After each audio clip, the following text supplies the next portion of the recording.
What wonderful opportunity to conclude our week here with such concrete proposals and ideas of how we can really create, I would say, a new world order.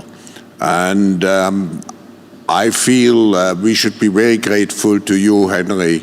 I would like to thank you personally also for the 50-year-long mentorship and all the advice you have given me.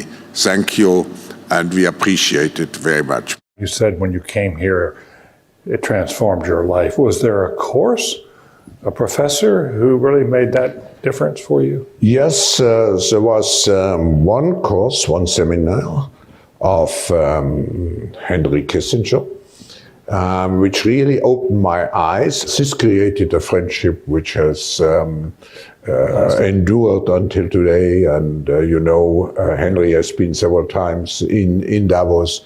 And I think it was mainly participating in his seminars that I developed my interest for geopolitical affairs. And you mentioned, David, Henry Kissinger, and I think he first was noticed by the Rockefeller family after he wrote a very erudite work on nuclear weapons and nuclear war. Actually, I guess I was the first one who got to know him because he was a member of an organization called the Council on Foreign Relations in New York. I was so impressed by him that I introduced him to my brother Nelson, who was then governor of New York and was then considering seeking the presidency of the United States.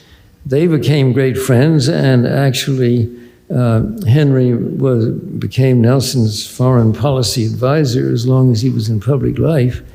And I think is one of the remarkable international statesmen in the world today. Even 30 years after he was Secretary of State, he is still asked by heads of state when he travels the world for his advice. For the first time in history, foreign policy has become global. Communications are instantaneous, and there exist problems which are genuinely not national, like environment, nuclear proliferation, and similar issues. So in this sense, we are living in a new world, and a new world order will emerge. The only question is whether it will arise out of intellectual and moral insight and by design, or whether it will be forced on mankind by a series of catastrophes. That's the challenge of our period.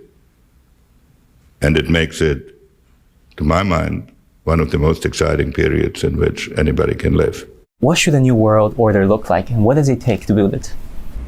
I don't know exactly what it will look like, because it's being built.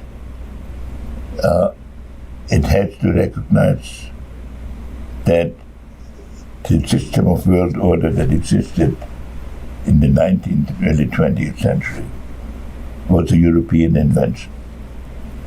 And China has had its views of world order. Islam has had views of world order. And we now have to find a way of making these various concepts compatible with each other.